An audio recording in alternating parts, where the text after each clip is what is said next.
welcome to Deadly Dames, and thank you for coming back to watch the second part of our top 10 fantasy films. So this is my top 10, top 5, not top 10, my top 5 fantasy films.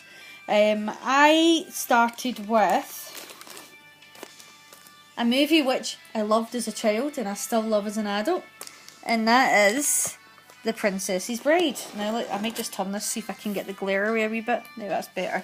So it's because there's protective sleeves on the steelbooks. So I don't know, I just love this movie a lot because it's a movie told from the point of view of a kid who's sick and his granddad's reading this book, and you get to see what he's imagining in his head is the story. Now as a child and as an adult, I've got a pretty good imagination, and I used to run wild with my imagination as a child, and what he sets up as his story is pretty much what I was like as a kid. I would imagine all these things. So my mum would read me stories, or if I read stories myself, I would build these little fantasy lands, and I loved getting to see this kid's version of what his granddad was reading to him. I love everything in it. I think it is a silly story. I mean, it's not serious. A guy comes back from the dead in it, through air being pumped into him by Billy Crystal. That tells you everything you need to know. But it's a feel-good movie. It doesn't matter how many times I watch this movie makes me happy. And I think that's how you know you've found a movie which you find magical. I know you've watched it, haven't you? I drifted in and out. She didn't like it as much as me. I love it. I absolutely love it. I could see why, if you saw it as a child, though, that it would maybe be special to you. But you laughed at the part where they took the dead body to the old couple and they were bickering when they were trying to bring him back to life, because that bit's funny. But yeah, I absolutely love this movie. I'm going to make Claire watch it again. I will turn her. She will love this movie as much as I do. Then my fourth movie, I found the fourth one actually pretty difficult because I knew I was going to go for a Terry Gilliam movie, and I didn't.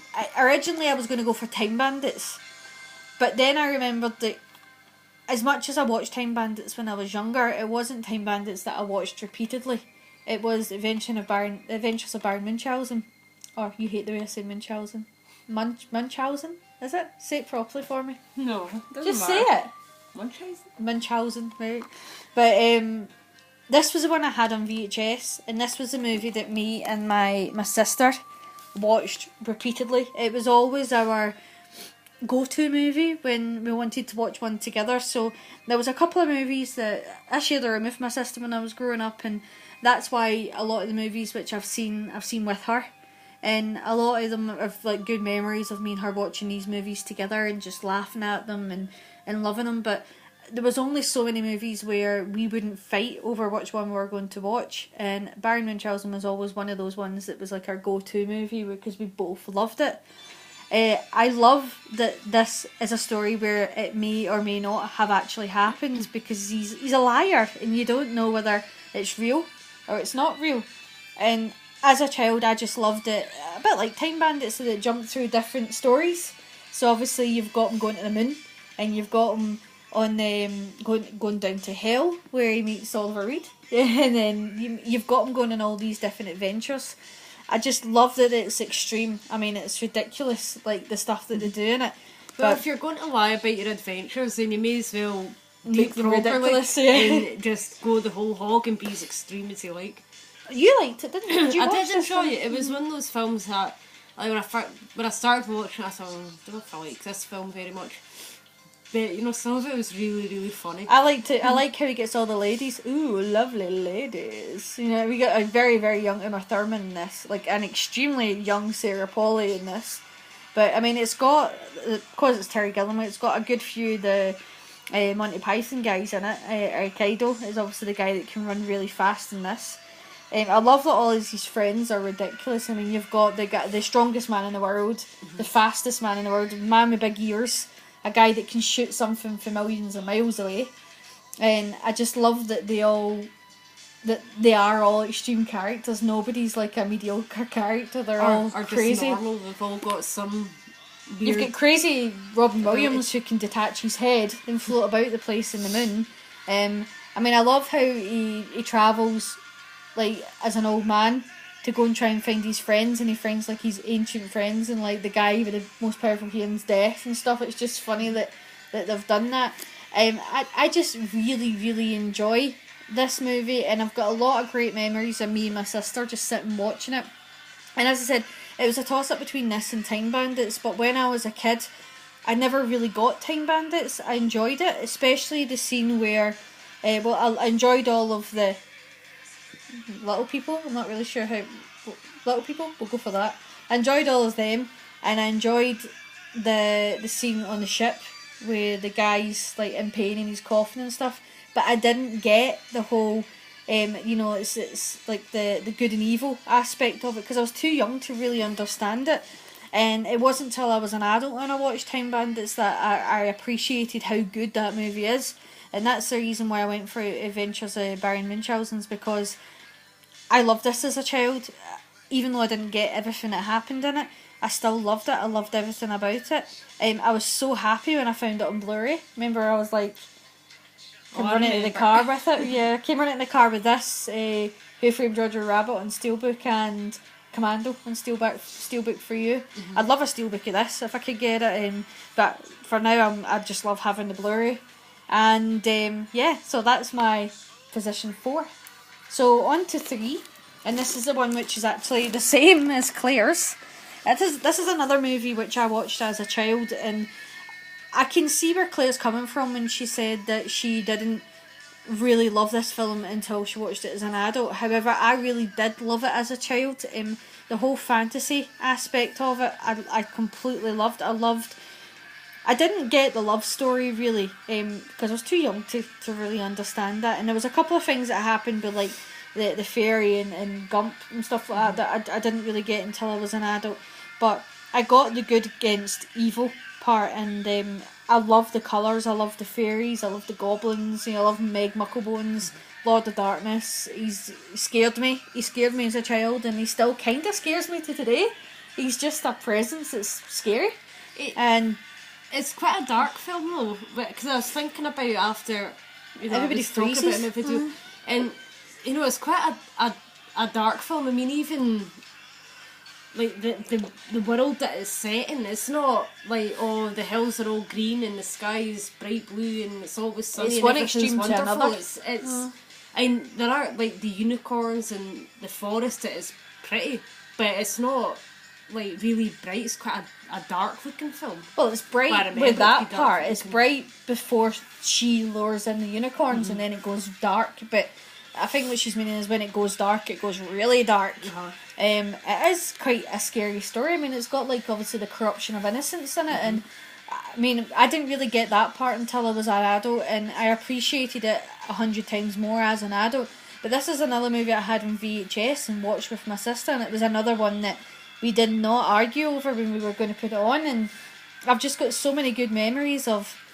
And it's funny actually, I've got good memories of watching this as a child with my sister, but I've also got really good memories of being a teenager or early 20s, coming in drunk, and I was always one of these drunks that I couldn't actually sleep once I was drunk, because I knew at some stage I was going to vomit, and I forced myself to, you know what I'm talking about, you'd stay awake. I know. So my stay awake cure, so that I didn't like spew and die, was to watch films, and Legend was always one of those movies that I just put on because it was like, it was an easy watch. You kind of knew it was happening, probably because I've seen it so many times.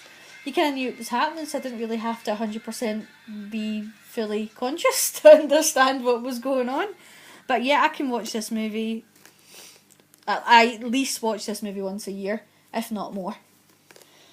So my position 2 film is a movie that you don't rate, but I love. I will forever love. And that is Willow. And it's funny because someone actually asked a question recently.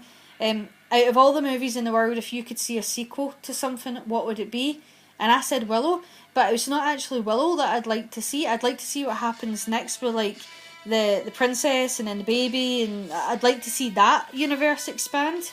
But I love Willow. I loved everything about Willow. I loved the adventure. I loved it. They kept it simple. It's basically about a guy who ends up with a baby that's not his and thinks that he's doing a good thing by taking it to a different it's not a different land as such. Well, it's because it's the same place, but it is different because they're not welcome there, so he's taking it there, and then he's just an ordinary man, and I love movies like that about ordinary people being pulled into adventures, and that's what I love about this, is because it always made me think as a kid, hey, this could happen to me, I'm just an ordinary girl, I want to get pulled into an adventure. See, in my defence, I didn't dislike this film, by the way. It's not as special to me as it is to you, because I think I didn't see this till as an adult. If I'd seen this film as a child, I would probably feel the same way. I can quote this film. I can quote it. That is how many times I've seen this movie. I love everything about it. And what you said about Conan, that the girl in Conan is not just a helpless victim. Neither is the princess in this. She is not a helpless victim. She's actually the bad guy that then switches sides when she realises her mum is a bitch, pretty much. I was trying to think of a nice way to put it, but she's bitch. She's scary. I mean, it's the woman that played Mandy that's playing the... Is it? The woman, I can't remember what's the baddie's name in this, it'll come back to me later, but, you know, she's scary, and, I mean, the scene where she turns them all into pigs is horrible, and, I feel for Willow in this. As I said, he's just an ordinary guy that gets pulled into an adventure. He's away from his own wife and his own children because he's trying to do the right thing. And he ends up being the guy that everybody laughed at to being the hero. And I just loved that about this movie. I loved all the characters. I enjoyed the development of the characters that happened in it.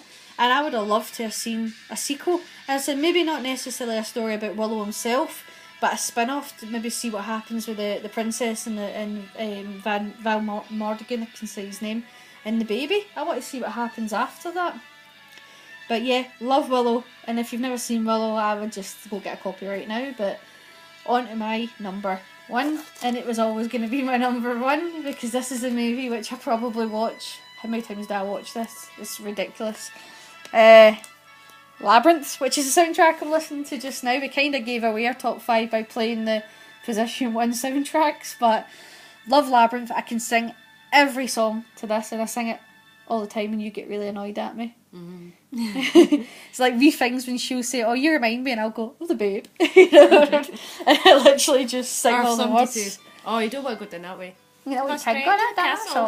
And it was funny because we were talking the other day there about how if Sarah hadn't met this worm in this movie, the movie wouldn't have happened, because if you think about it, the worm could have let her go straight to the castle.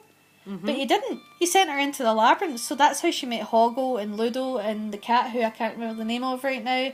But yeah. Is he a cat or a dog? He's a cat. The dog's... He's got he's right. He's a cat who rides a dog. Okay. But I love that this movie is... I love that it's puppets. I love that it's Jim Henderson. Henson? Can I get it out? I love that it's puppets. I love that it's musical. I just think it fits the film. I mean, if you're going to have puppets and fantasy, get David Bowie, throw some music in there. But the funny thing is, we watched a sketch of this for Robot Chicken, and it's like a traumatised child, and it's a child from Labyrinth with David Bowie thrusting his crotch into its face. Because see, if you watch this movie, it really does like proper dance with a kid's face quite close to his crotch. And if you watch it very closely, you'll also see David Bowie picking his nose. But I love this movie. I love David Bowie as oh god, his name, Gareth. Yeah. I think it's see, when you actually think about it as an adult though, it's quite a creepy storyline. I mean, he's an adult and he wants this little 15-year-old to run away with him and be his bride and steals children. It is kind of creepy, but it's still a brilliant fantasy movie, and I love that all the characters are like toys from our bedroom, because that just made me think all my toys were going to be like my fantasy one day. But yeah, I hope that you enjoyed my top 5 fantasy films. Told you mine were better than Claire's.